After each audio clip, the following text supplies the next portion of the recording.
चलिए अपन कंडक्शन के बारे में देखते हैं, हीट ट्रांसफ़र का। ये बहुत ही इम्पोर्टेंट टॉपिक कंडक्शन, इसमें फोरियर्स लॉ के थ्रू अपन कंडक्शन को डिफाइन करते हैं। फोरियर्स लॉ क्या कहता है? हीट फ्लक्स है is directly proportional to temperature gradient. Okay, heat flux क्या होता है? Q by A is directly proportional to dt upon dx। तो हीट फ्लक्स है वो टेम्परेचर ग्रेडियंट की डायरेक्टली प्रोपोर्शनल होगा। ओके, जैसे ये अपन एक प्लेन वॉल का एग्जांपल लेते हैं। ये प्लेन वॉल है, इसमें हीट ट्रांसफ़र इस साइड से इस साइड की तरफ हो रहा है। Okay, temperature is T1 T2, Q flow हो रहा है हीट ट्रांसफ़र, और T1 is greater than T2 क्योंकि टेम्परेचर हाई टेम्परेचर से लो टेम्परेचर की तरफ एनर्जी हीट ट्रांसफ़र होती है।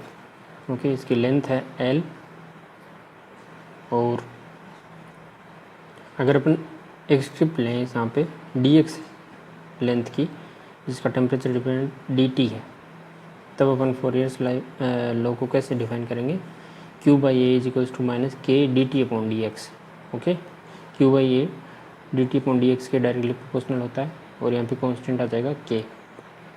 तो इस तरीके से ये फोरियर्स लॉ होता है Q बराबर माइनस के ए dt upon D X. Okay, के की यहाँ पे जो यूनिट आएंगी वो आएगी वाट पर मीटर केल्विन। ये कैसे निकाला है? जैसे Q बाई ए, इसकी अपन यूनिट निकालेंगे तो क्या आएगा? Q का joule per second divided by A area metre square is equals to K constant dt upon D X is kelvin per metre. यहाँ से अपन अगर के की यूनिट निकालेंगे तो आएगा वाट पर मीटर केल्विन। ओके, अगर के की वैल्यू ज़्यादा होगी तो हीट ट्रांसफ़र ज़्यादा होगा, और के की वैल्यू कम है तो हीट ट्रांसफ़र भी कम होगा। ये फोरियर्स लॉ के थ्रू अपन को पता चलता है। यहाँ पे नेगेटिव साइन है, ये क्या बताता है? नेगेटिव साइन ये बताता है कि हाई टेम्परेचर से लो टेम्परेचर की तरफ हीट का आदान प्रदान हो रहा है। तो फोरियर्स लॉ अपन को क्या बताता है? अगर एक प्लेन वॉल है जिसमें हीट का ट्रांसफ़र हो रहा है इस साइड से इस साइड की तरफ, T1 T2 है, T1 is greater than T2 plane wall के लिए, और इसकी लेंथ है L। तो Q जो हीट ट्रांसफ़र है वो लेफ़्ट साइड से राइट साइड की तरफ हो रहा है। ओके, इसमें अजम्पशंस क्या क्या हैं? अजम्पशंस ये हैं कि हीट का जो फ्लो हो रहा है वो वन डायरेक्शनल है। Okay, one directional heat transfer है। आइसोथर्मल सरफेस है, यानी सरफेस पे किसी तरीके का टेम्परेचर ग्रेडियंट नहीं है, यूनिफॉर्म टेम्परेचर है थ्रू आउट। देन तीसरा, no variation of temperature with time, that is steady state is maintained. Okay, temperature का वेरिएशन नहीं है टाइम के रेस्पेक्ट में, तो स्टडी स्टेट मेंटेन्ड है। इसके अलावा all heat entering must be going out, that is no part of heat is retained in the system. तो सिस्टम में किसी तरीके का हीट का रिटेंशन नहीं है, जितनी उष्मा लेफ्ट साइड से इन हो रही है उतनी ही उष्मा राइट साइड से आउट होगी। Okay, thermal conductivity remains constant,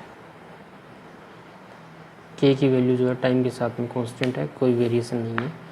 ये कुल मिला के 5 अजम्पशंस हैं Fourier's law of heat transfer के। अगर अपन को उसको सिंपल फॉर्म में थोड़ा सा अगर कन्वर्ट करेंगे तो Q की वैल्यू आएगी T1 minus T2 upon L upon K A. तो एक अपन रेजिस्टेंस पाथ की अगर बात करें जिसमें करंट फ्लो हो रही है, रेजिस्टेंस है और वोल्टेज है, तो उसको अगर इससे कंपैरिजन करेंगे तो वो कैसे आएगा? Q is equals to T1 minus T2 upon L upon K A. तो L अपॉन के ए वो एक तरीके से थर्मल रेजिस्टेंस की तरफ कार्य करता है। L अपॉन के इज थर्मल रेजिस्टेंस, और इस थर्मल रेजिस्टेंस की अगर यूनिट देखेंगे तो unit of thermal resistance kelvin पर वॉट आती है। ओके, केल्विन पर वॉट। इसको अगर ओम्स लॉ के साथ अपन कंपेयर करेंगे तो ये कुछ इस तरीके से आएगा। करंट फ्लो, ये रेजिस्टेंस है और वोल्टेज है, ठीक है।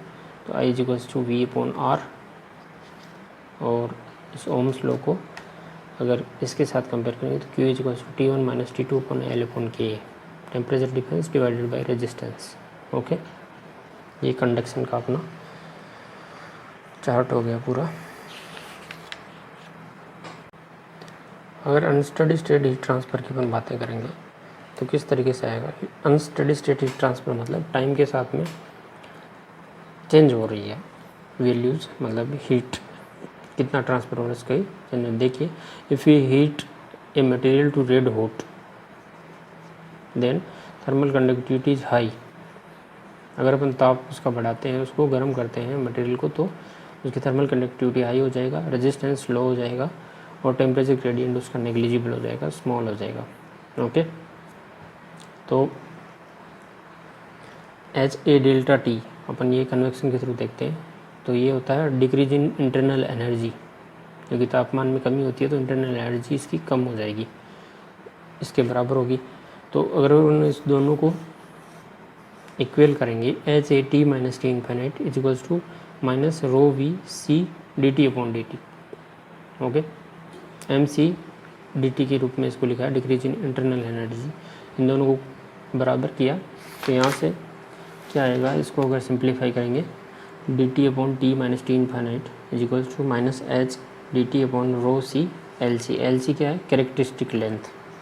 कैरेक्टरिस्टिक लेंथ क्या होता है, कैरेक्टरिस्टिक लेंथ निकालने के लिए अपन को वॉल्यूम और सरफेस एरिया की ज़रूरत होती है। वॉल्यूम बाई सरफेस एरिया, इसके कैरेक्टरिस्टिक लेंथ बोलते हैं। इसको इंटीग्रेट करेंगे तो L N T minus T infinite is equals to minus H upon rho C L C into T plus L N C one, ये आ जाएगा। अगर टी बराबर 0 है तो टी की value capital T T I होगा, ये अपन इसको यहाँ पे रखेंगे तो C1 की वैल्यू आ जाएगी T I minus T infinite. और इसको सिंप्लीफाई करेंगे तो यहाँ से आएगा T minus T infinite upon T I minus T infinite बराबर exponential minus H upon rho C L C into T. Okay, ये सिंप्लीफाई फॉर्म होगी इसकी, T minus T infinite upon T I minus T infinite बराबर exponential minus H upon rho C L C into T. Okay, अगर characteristic length अपन देखें तो cylinder के लिए characteristic length आएगी L C is equals to pi R square L upon 2 pi R square plus 2 pi R L, यानी ये इसका volume हो गया सिलेंडर का और ये इसका सरफेस एरिया पूरा।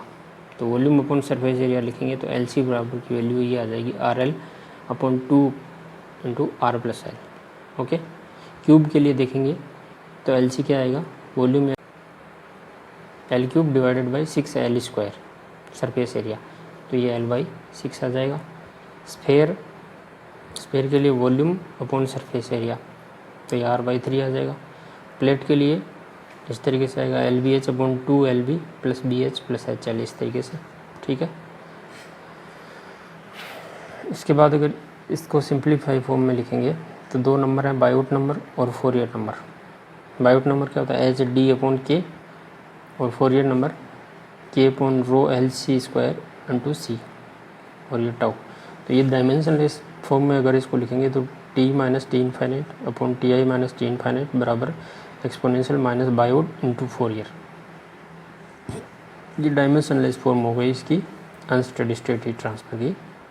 ठीक है, बायोट नंबर क्या है, एच डी या L C upon K, Fourier number K tau upon rho L C square into C. Okay, this is unsteady state heat transfer.